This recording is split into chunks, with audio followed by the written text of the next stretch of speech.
Hey guys, CommodorePET here, and welcome back to another video on my channel.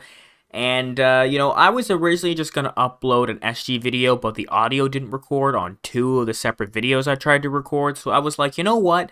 Let's just record, like, a thoughts on the whole SG update, because I did that for QCraft and the video kind of popped off. Pretty much, I haven't uploaded in 2 weeks because of school and because of these two recordings didn't work. But anyways, moving on. So first I'm going to talk about, like, what's new. So, like, Hive SG got an insane update, just absolutely crazy, and, added, like, a ton of new stuff, and the first thing I noticed was the flares. So, I really like the flares. I think it is a perfect idea. There is nothing wrong with this. You throw a flare, it has a supply drop. Now, I do feel a supply drop should fall faster, because you're waiting there forever for it to drop, and I think it needs to be a little bit quicker than just the regular supply drops, or just supply drops in general need to fall a little bit quicker, because, flares, like, they're like a beacon on the map for every other player, but you're a beacon on the map for, like, 40 years, and I think it's just a little bit too long. They also added TNTs. I like, think the TNTs are sort of, like, useless. Like, so the first TNT is like the regular boombox TNT. This has to be the most useful one, because if you played the Hive Java server, you will know that, like, people would basically like, place a TNT around a corner, and there was, like, say for example they're being chased by a team, and they would basically just, like, the team would get blown up, like, do like half of their health or something like that, which would make it easier for that player to kill the team. So that's what I've been doing with those, like, boom boxes, is placing them around a corner, and then people run into them and they blow up. But for the other boom boxes, you got, like, the fire one. I find that, like, the boom boxes already take forever to explode, and if you're throwing a fire one, all the people have to do is run right, left, forward, or backwards a little bit, and the fire is just going to do absolutely nothing. It's pretty much useless unless somebody's trapped inside of a room or something like that. So we have the slow boom boxes, like the freezing one. This one is completely useless because the slowness effect lasts for, like, 2 seconds. Like, again, with the same problem as the fire boombox, it just doesn't, like, it doesn't work. You can run away from it super easily. It doesn't explode fast enough.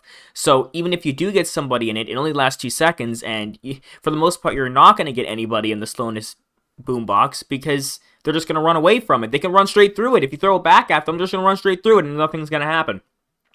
The web boombox, this is actually kind of useful. Especially when you want to, like, if somebody's far away and you want to stop them, but, like I said, like, 2 times before, it takes forever for the TNTs to explode, so essentially, if you're trying to use it really quickly, it's not gonna work. They're gonna be able to run straight through it. But I have seen some people use it in my games that I have played very effectively, like using it to block off, like, an angle. Like, for example, if you walk through a doorway and you're already low, being chased by somebody, you could, like, if the person's far away, they place a TNT right there, they place cobwebs for a couple seconds, basically stops the person that's chasing you, allows you to heal up or run away or do whatever. The next one is the Blindness Boom Box, and I think this is the most useless one out of all of them, because yes, you get blindness, but it doesn't really do anything. You can still attack people perfectly fine. Like, the blindness in Bedrock is different from the blindness in Java. I find that the Bedrock blindness, you can see a lot farther around you than the one in Java. So, like, you can tell when somebody's, like, 2 or 3 blocks away from you, but, like, in the Java edition, it just doesn't, it's only, like, a block, or not even a block in front of you. Like, somebody has to be, like, right next to you for you to see them. So I find that the blindness really doesn't work. Like, it would only be good if you're, like, trying to bow somebody from super far away where they really can't see you. So the next thing added here was the player tracker. This is a really good addition. It's kind of like the compass. Like, I was thinking they were just going to add a compass, but no, they went all out with this. They added an actual player tracker, and I think it works really cool. It beeps, and it shows you, like, the direction that people are going. There is no problems with this. I love this. Able to find people, because some people are, like, hiding in the back of the map. It's amazing. So the next thing they have is the chest breaking. Now, some of the gameplay you'll see is, like, me punching a chest to break it open, and the other one's just, like, me regularly opening a chest. And that's because, like, first the chests were able to be punched, and now they're only able to be broken with an axe, which I'll talk about later.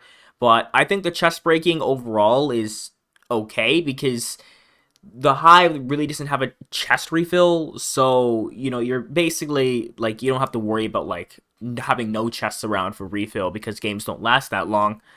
So another thing that was added was new models for like the cash cows, I call them. Well, they're basically just like loot cows. I don't know what the actual name of them are, but I just call them cash cows because they basically give you stuff.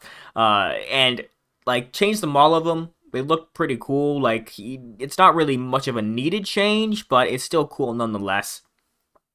So also we have a new model for the airdrops. The airdrop model, again with the cow model, didn't really need to be changed, but it's still cool.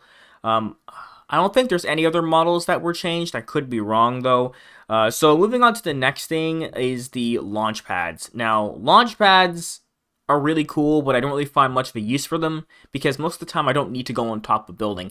It could be a good choke point. Say, for example, you're in duos and you're fighting a team. You can go on top of a building, they launch up there, and then you knock them off the building and make them take fall damage. Could be used in that purpose, but for the most part, when you're using those like launch pads, they launch you pretty far up the building.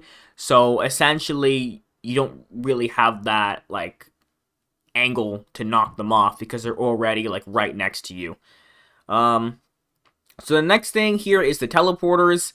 These things are cool, like they can teleport you across the map, but I don't really see very many people using them, and that's honestly because there's not really that many, and it's just really unneeded, I find. So next thing here is we have the campfires. Now, there's an interesting strategy that someone was using when I was playing with this, like my first couple games, is in deathmatch, they placed a whole ton of campfires, and they stood around them.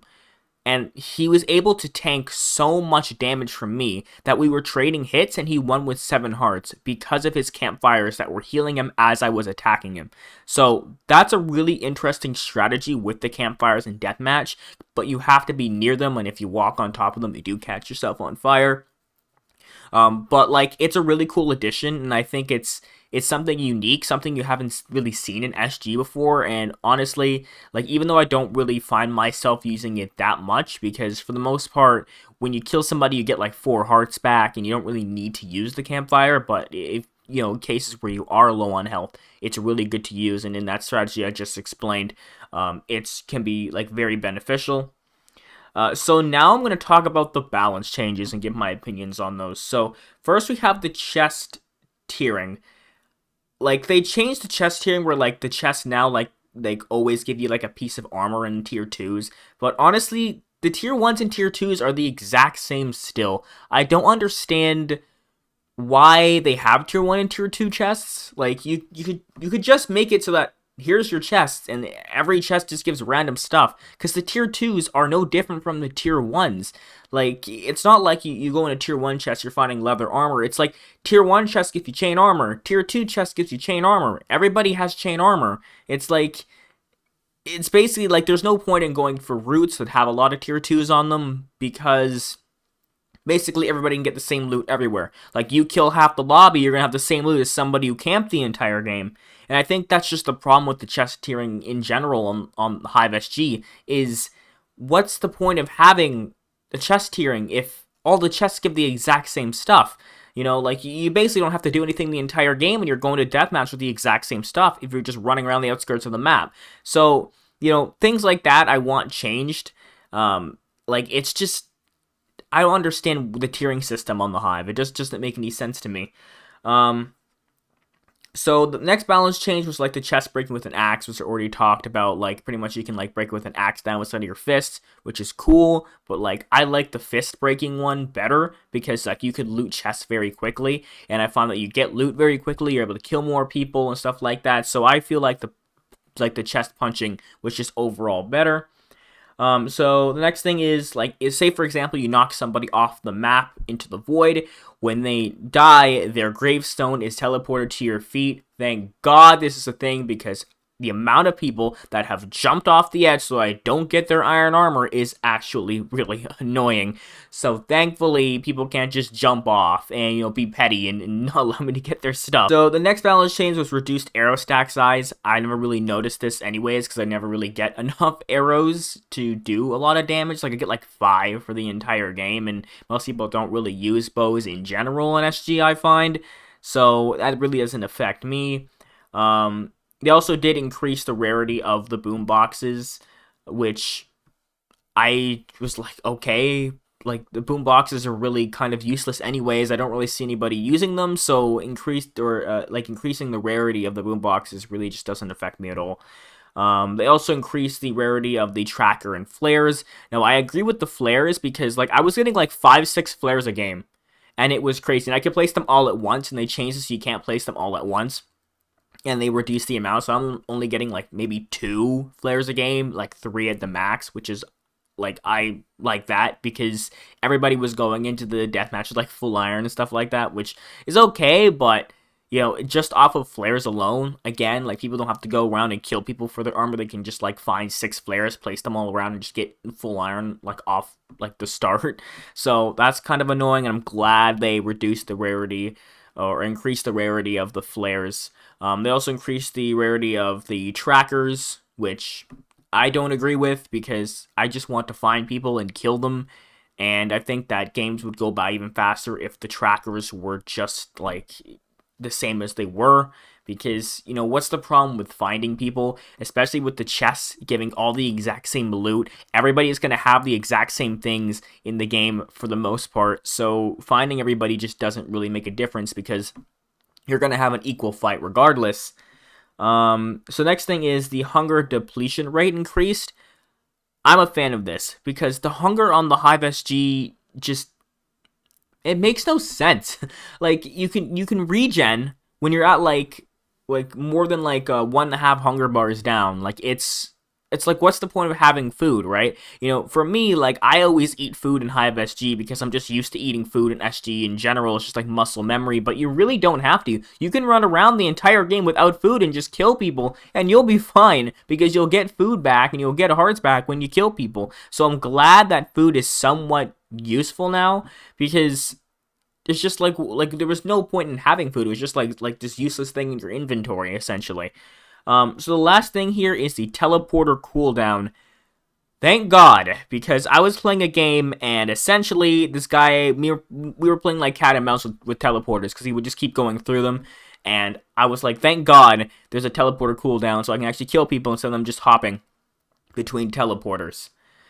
So anyways, guys, that is my thoughts on like everything that I could find about like the Hive SG update. Let me know what you think about the updates in the comments below because I really want to hear what other people have to say like about like each different specific thing. But yeah, please like and subscribe, and I will see you all in the next video. Bye, and have a great day.